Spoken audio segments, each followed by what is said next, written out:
لیدونکو د هیواد د آبادۍ د یو بل زیري سره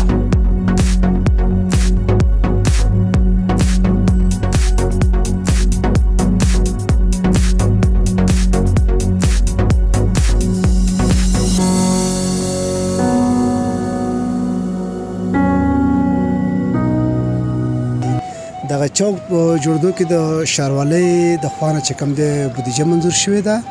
او دا خصوصي سکتور د خوا نه پروژه جوړیږي. دا یو فرعي سړک دی چې 200 متره اوږدوالی لري او د دې سړک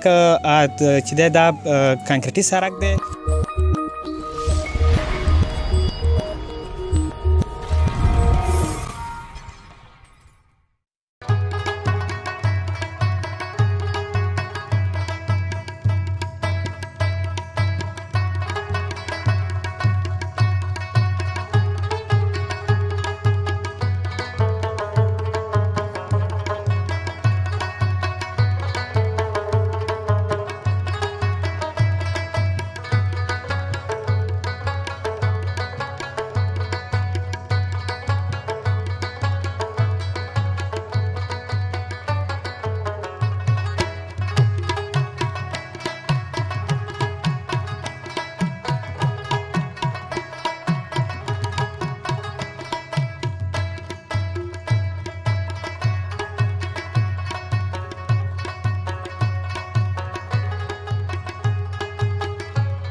درنو لیدونکو سلام، ورځ او شپې مو بخیر. خدای دې وکړي چې ټول راته روغ او جوړ او خوشحاله یاست. لیدونکو د هیواد د آبادۍ د یو بل زیري سره نن زه ستاسې په درانه چوپړ کې حاضر یم. درنو دوستانو، د اسداباد ښار څلورمې ناحیې نواباد سیمې ته راغلی یم. تاسې ته به د نواباد د څلورمې ناحیې د نواباد د سیمې دغه شوق معلومیږي. دوستانو، دلته د کونړ د ښاروالۍ لخوا یو پروژه روانه شوې تر څو دا چوک په یو منظم ډول او په یو ښایسته شکل را جوړ کړي. درنو لیدونکو، دلته نن راغلي یو، دلته به د خلکو سره خبرې اترې کوو، همدارنګه د دغه پروژې د انجینر صاحب سره به هم خبرې کوو او د کونړ د ښاروالۍ د مسؤلینو سره به هم خبرې اترې کوو.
قدرمنو دوستانو څرنګه چې مې مخکې یادونه وکړله چې د دغه ساحې د انجینر سره به خبرې کوو بالاخره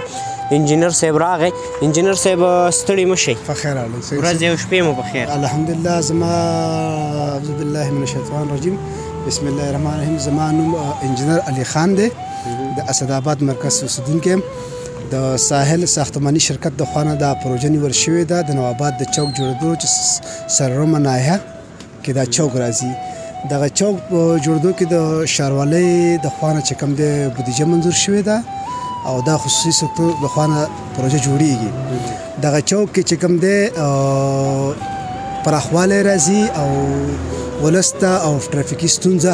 حلوي. د دغې پراخوالی څومره اندازه دغه پراخوالی چې کوم دی تقریبا پراخوالی چې کوم دی 12 متره اشاریه 0 سانتي چې کوم دی د چوک نه دا پراخوالی لري څلور طرفونو ته. څلور وانه طرفونو ته 12 اشاریه 0 اشاریه 0 چې کوم دی دغه دی نو چې مرکزی کلی دی نواباد او د سرکانو طرف ته دی، جلال آباد طرف ته دی او د اسداباد مرکز طرف ته دی چې څلور لارې لري. څلور لارې چوک دی چې په دوه طرفونو باندې واټر ډرنیج لري چې موږ ته په عام پښتو لفتونو کې ورته لښتې ویو. لښتې لري ځایوي شکل باندې لښتې لري او دا لښتې په څومره اندازه کې لښتې چې کوم دی 8.6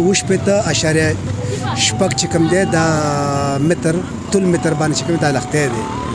تقریبا 19.6 متر مکعب باندې لښتې راځي او 122 متر مکعب کانکریټ لري چې دغه چوک په ساحه کې کانکریټ اچول کېږي او دا چوک جوړیږي. نو دغه چوک سره ډېره ښکلا پیدا شي په نواباد کې او ټرافیکي ستونزې چې کومې دا ټول به حل شي سره. او دغه لښتې کې به بیا سیخ استعمالوئ؟ لښتې کې سیخ استعمال شوی دی چې 12 ملي او 10 ملي په قطر باندې سیخ استعمال شوی په لښتې کې او بیا کانکریټ نه اساسي منظم جوړ شوی دی چې د ښاروالۍ د خوا نه پاس شوی دی. ښاروالۍ انجینرانو د ښارسازۍ انجینرانو په مازر کې چې کوم دی دا کار شوی دی. حتی دا چې د فایدامې انجینران هم د کانکریټ په جریان کې راغلي وو هغوی هم کانکریټ کتلی وو. هغوی نظارت ته راځي؟ نظارت فایدامه راځي، ښارسازي راځي، ښاروالي خو روزانه راځي. ځکه پروژه ښاروالي د ښاروالي خو روزانه نظارت کوي. اوس دویمه ورځ ده چې دا کار دا تقریبا نن زموږ 14مه ورځ چې موږ کار روان کړی. دا به راته ووایي چې په 14 ورځو کې تر کومه اندازې یعنې تر کومه کچه کار کړی؟ نو 14 ورځو کې تقریبا موږ یو 12% کار مخې ته وړلی دی چونکې چې چوک د ټرافیک ستونزې زیاتې دي نو کار داسې پراخه سینه باندې نه کېږي. 12% په 14 ورځو کې ډېر کم نه کم نه دی ځکه دې کې ورانول هم څه تخریبول هم دلته کې ولسي ستونزې هم وي چې هغه ستونزې په اساس باندې اوس هم زه نظامي څارنوالۍ غوښتی وم هغې راتلی وم دغه ستونزو باره کې. نو اوس به انشاءالله په راتلونکي هفته کې څه ستونزې موجود ستونزې د دوکانونو څه ستونزې وي چې صاحب زما دوکان ولې تخریبېږي څوک زما دوکان داسې نه کېږي که نه زما پرېږده زما وکړه خو چونکې ښاروالي خپله نقشه تطبیقوي صحیح ده که چا دوکان ورانېږي او که چا نه ورانېږي خپل نقشه تطبیقوي. نو اوس انشاءالله کار به د خیره لیولکارۍ ته ورسېدو. دا مین کار د لښتي و لښتی لږ سخت و ځکه چې ګول رنګ لښتی و دا کار لږ سخت و ځکه لږ وخت یې واخیستو. د اسکویشن و بیا د ریټه پکاري و بیا لاندې بولډر و بیا هغې د پاسه PCC و. دغه کارونو سره به نو ووایو چې یاره 10% کار دغه 10% کار دغه شروع شوی دی صحیح ده. ما تخنیکي ستونزې ته ویله نور کارونه مې ته ونه ویله. نو اوس دې کې چې کوم دی تقریبا ما 15.10% کانکریټ کړی دی متر مکعب کانکریټ مې کړی دی. دغه پروژه به بشپړ څو ورځې وخت نور نیسي؟ دا پروژې خپل وخت خو چې کوم دی 4 میاشتې دی صحیح ده خو دا پروژه به انشاءالله موږ په 2 میاشتو کې تکمیلوو. 4 میاشتې بیخي ډېر وخت نه دی؟ ډېر وخت په دې چې دا کانکریټ دلته وقفې لري خپلې موږ که چې دغه ساحه کانکریټ وکړو دا ساحه د 15 تر 20 ورځې پورې دا موږ بندو بالکل. وګورو انجینر صاحب ستاسې د خبرې په وینا دلته بازار دی بل دا عمومي سړک دی د ننګرهار او د کونړ نو ستاسې خپله وویل چې دلته د ولسي ستونزې ډېرې دي ځکه بازار دی موټر ربط عمل کوي که دغه پروژه داسې ډېر وخت واړوي یا ډېر وخت ونیسي نو فکر نه کوئ دا ستونزه به ډېره اوږده شي؟ نه داسې به ستونزه خو انشاءالله نه اوږدېږي ځکه چې موږ دا طرف چې موږ مکمل کړو نو دا به موږ 15 ورځې ته توقف ورکوو اوبه به ورکوو چې د هغې ټیورینګ دغه چې کوم دی هغه پوره شي چې چې اوبه هم ورکړې سړک ته چې دا څوک ښاروالۍ وکتو چې دا صحیح دی بیا په ژورنال کې راته ولیکي چې یاره دې باندې تاسو ټرافیک خوشي کولی شئ نو موږ اخوا کار کوو د اخوا کار سره هغې مقصد تاسې هغه ولسي خلکو ته یو زمینه برابروئ چې استفاده وکړي بیا ورسره موږ اخوا بیا هم لښتۍ لرو چې هغه لښتۍ د ټرافیک سره کوم ستونزه نه جوړوي په هغه لښتۍ باندې موږ کار کوو په دغه 15 ورځو کې چې دا کار کېږي ورسره موږ هغه نور کارونه کوو موږ چې کوم ټایم میلاویږي موږ خپل کندنکاري کوو ورسره صحیح ده یو سایډ کې موږ کندنکاري کوو هغه مده کوو صحیح ده یعنې کار نه بندېږي که 15 ورځې دا دې خوا سړک بند وي نو هغه ورسره موږ کار کوو کار سره کوو مقصد کار هم ډېر دی ځکه چې 4 میاشتې ورکړی دی کار زیات دی ځکه 4 میاشتې وخت یې ورکړی دی د کار ته وقفې خوري نو د وقفو مطابق سر دا 4 میاشتې وخت دا به راته ووایي تاسې وویل چې زه خپله د اسداباد اوسېدونکی یم که نه د چا خبره دا نواباد هم 4مه ناحیه په اسداباد کې راځي که نه تاسې د کوم ځای وي زه د اسداباد د قاضیانو مالي نو ته به راته شخصا لکه نه دا چې یو انجینر یې که نه مطلب یو عام کس یو زه در څخه پوښتنه کوم چې دغه پروژه تاسې په کوم احساس ورته ګورئ چې دغه پروژه څنګه روانه ده دا پروژه په شخص یو افغان یعنی کلني خبره به توبه شخص افغان صحیح ده د افغانستان په هر ولایت کې په 315 ولسوالۍ کې چې په هر کلي کې یو تیږه دل کېږي د ټول افغانستان دپاره یو ګټه ده دا ملي شتمنۍ ده نو مخکې دلته کې به چې کوم دی یو ګاډی به تو نو بل به ورته ورتېدو ډېر خلکو ته ستونزې وي نو دغه چوک چې عمومي لار ده دغه چوک چې کوم د ټول افغانستان دپاره یو هرکلی دی او ډېر ښه اقدام دی چې دا ښاروالۍ کړی دی او د ښاروالۍ نه زه غواړم چې داسې هرکلی نور هم وکړي داسې نور کارونه وکړي چې د ولس ته د ولس ستونزو ته ورسېږي او د ولس ستونزې حل کړي دا ډېر ښه اقدام دی او ډېر ستایم دا اقدام د ښاروالۍ ډېره زیاته مننه انجینر صاحب مننه تاسو نه سلام ډېره مننه درنو لیدونکو تاسې د انجینر صاحب محترم خبرې واورېدې داسې انجینران دي لا ډېر شي دوی زموږ اتلان دي ځکه زموږ هیواد را آبادوي دوستانو یوه یادونه وکړم چې دا د کونړ او ننګرهار لویه لار ده دغه سړک چې معلومیږي ګورئ تاسې دغه موټر وینئ دلته خورا ډېرې ستونزې وي مخکې به دغه ځای باندې دا ځای چې معلومیږي دا زه چې ولاړ یم د دې نه یو میتر اخوا دې ځای کې دوکانونه وو هټیوال وو پلورنځي وو نو دلته خورا ډېرې ستونزې پیدا شوې وې او په دغه سیمه باندې به غټې موټرې راتللې همدارنګه کوچنۍ موټرې راتللې نو په ګنټو په نیم ساعت یو ساعت به منتظر وو دلته تر څو لاره ازاده شي او دوی ربط عمل په دغه لاره یا تګ راتګ په دغه لاره وکړي نو درنو لیدونکو د دغه پروژې جزئیات خو مو واخیستل نو درنو لیدونکو دلته نه تنها چې دا پروژه روانه شوې ده په دغه ساحه کې او په ټول کونړ کې البته د ښاروالۍ لخوا او همدارنګه د امارت اسلامي لخوا ډېرې نورې پروژې روانې شوې دي نو د دغه پروژې جزئیات خو موږ واخیستل دلته یو د نواباد په 4مه ناحیه کې یو کلی دی چې دلته هم یو پروژه روانه ده نو تاسې زموږ ملتیا وکړئ هغه کلي ته ورځو او د هغه پروژې جزئیات هم له تاسې سره شریکوو ملتیا مو وکړئ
درنو لیدونکو بیا هم ستړي مشئ څرنګه چې مې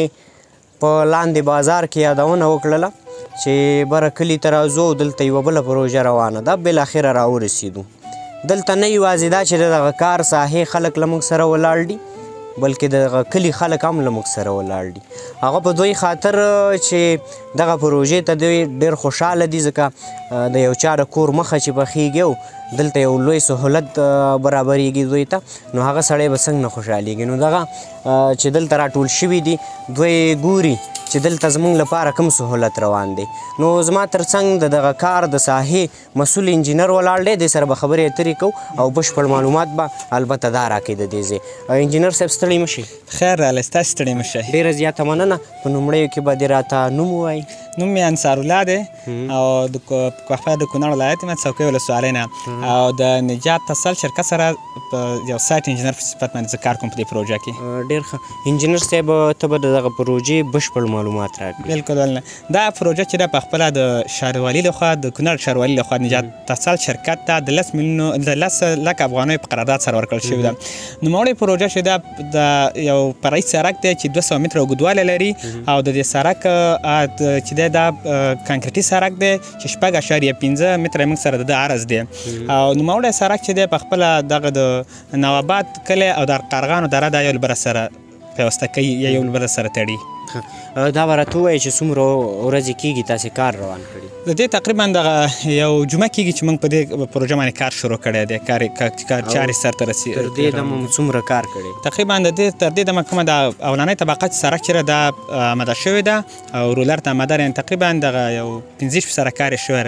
د یو جمعه کې د سړک دپاره 15% کار به په څومره وخت کې تکمیلېږي دا پروژه چې ده تقریبا 3 میاشتې دوام لري او موږ کوشش کوو چې د دغه کوم د پروژې لپاره چې ماکزیمم ټایم ورکړل شوی دی د هغې نه موږ په مخکې وخت کې خلاص کړو تر څو د خلکو کومه ستونزه چې دا زر تر زره حل شي او دغه ځای کې تاسې تقریبا وویل چې یوه هفته کېږي چې پاتې کېږئ دلته مو څه ستونزې ولیدي او دغه سړک چې اوس جوړېږي دا څومره مهم دی د دې ځای لپاره په عمومي صورت سره کوم فکر وکړو په خپله سړکونه یا دا لوی لارې چې دي دا د یو هېواد لپاره د وینې د رګونو حیثیت لري نو په همدې صورت سره دا سړک هم ډېر یو حیاتي ارزښت لري د کلي لپاره چون چې دا یو د ښار څخه لږه لرې ساحه ده نو دې سړک په اساس باندې د خلکو رسیدګي دغه ښار ته ښه شکل سره کېږي او همدارنګه کوم د مواد چې دلته کلي ته راانتقالېږي د ښارونو یا نورو ځایونو ته راځي دې کلي ته په اسانۍ ډول سره راوارد شي انجینر صاحب دا به راته ووایي تاسې وایي چې 3 میاشتې دلته کار روان دی الان که اوس خو فکر کوم د سر کار دی او دومره ستونزه نه جوړوي نو بیا چې کار ډېرېږي طبعا دغه لاره به بندېږي بیا د دغه پاس کلي خلکو لپاره د لارې څه زمینه برابروي دغلته یو فرعي لاره بل هم دغسې راغلې ده هغه نه مخکې نه ورته په نظر کې نیول شوې ده یعنې هغه اوس هم دغه لاره تقریبا د ترانزیت په مخ باندې بنده ده موټرو تګ او راتګ بند شوی دی نو هلته یو فرعي لاره ورته په نظر کې نیول شوې ده په هماغه فرعي لاره باندې زموږ تګ او راتګ د اوس نه د خلکو شروع دی کېږي ډېره زیاته مننه ډېره مننه کور مو سلامت اوسه ډېره مننه بسم الله الرحمن الرحیم دا چې د نواباد په ساحه کې 3 عمده او لویې پروژې د کار لاندې دي هغه یوه خو تقریبا تطبیق شوله یو دلته د ډاکار د خوا نه د اوبو ذخیره او کویا ویستلی شه او دغه بېرته شبکه ته جوړه شوه اوبه راخورې شوې دویم 200 متره سړک د ښاروالۍ د خوا نه ډېر په اساسي او بنیادي او شکل باندې روان دی چې ولسونه د هغې نه ډېر زیات رضایت او خوشحاله دي رضایت یې ښیي او موږ د امارت اسلامي د دغه اقدام نه مننه کوو چې په سختو شرایطو کې د غریب او کمزوري ولس ته رسیدګي وکړه په موقع باندې دلته به خاورې وي خځلې به وي دغه مردارې اوبه به په لارو کې ولاړې وي چې یو سړی به جومات ته هم په پاکو جامو کې به جومات ته نشي رسېدلی اوس به دغه لارې پخې شي او په پاک او صفا لار باندې به هم خلک جومات ته ځي هم به خلک بازار ته ځي هم به خلک جنازې او د خپل منځ کې یو د بل اول پرسۍ ته ځي دویم درېیمه غټه پروژه چې روانه ده په نواباد کې دغه د چوک پروژه ده چې دغه هم ډېر اساسي او بنیادي تقریبا د ټول کونړ لپاره یو ډېر ښه فرصت برابروي چې هغې ډېر په اسانۍ باندې تګ راتګ وکړي غټ ګاډي په هغې کې راتاو شي او یوه ښکلا او ښایست هم د دغه منطقې دی موږ د امارت اسلامي د دغه خدماتو نه مننه کوو موږ ترې منندوی یو الله دې مزید توفیق هم ورکړي او لوی عمده شی چې د دغې په څنګ کې دی هغه امنیت دی چې اوس امنیت برابر دی نو په دې خاطر باندې پروژې هم تطبیق کېږي ولسونو ته خدمتونه هم کېږي ولسونه هم د امارت اسلامي سره کلک په ګوګه په ګوګه باندې ولاړ دي او خپل رضایت یې ښیي هغه چا چې دا پروژه نیولې موږ د هغو نه مننه کوو او همکاري مو سره کوو او دعا مو ته کوو چې الله رب العزت دې توفیق ورکړي چې دغه پاتې کارونه ښه په اساسي او بنیادي شکل باندې سرته ورسوي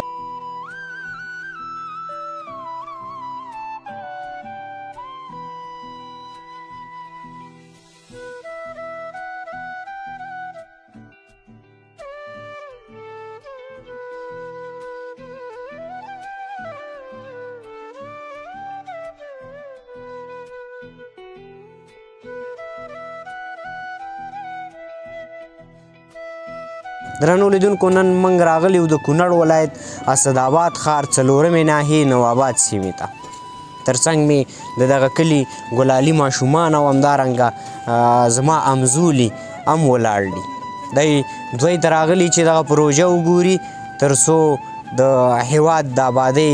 نه ځان خبر کړي او د دوی په کلي کې نو یو لوی پرمختګ روان دی. دوستانو خپله خپرونه په همدې ځای راټولوم تر بیا چې زه اظهار ارمان ستاسې په درانه چوپړ کې یو بل داسې بهترین او د خوشحالۍ زیری سره حاضرېږم. تر هغې مو په پاک څښتن تعالی سپارم د یو سوکاله او آباد افغانستان په هیله. خدای په امان.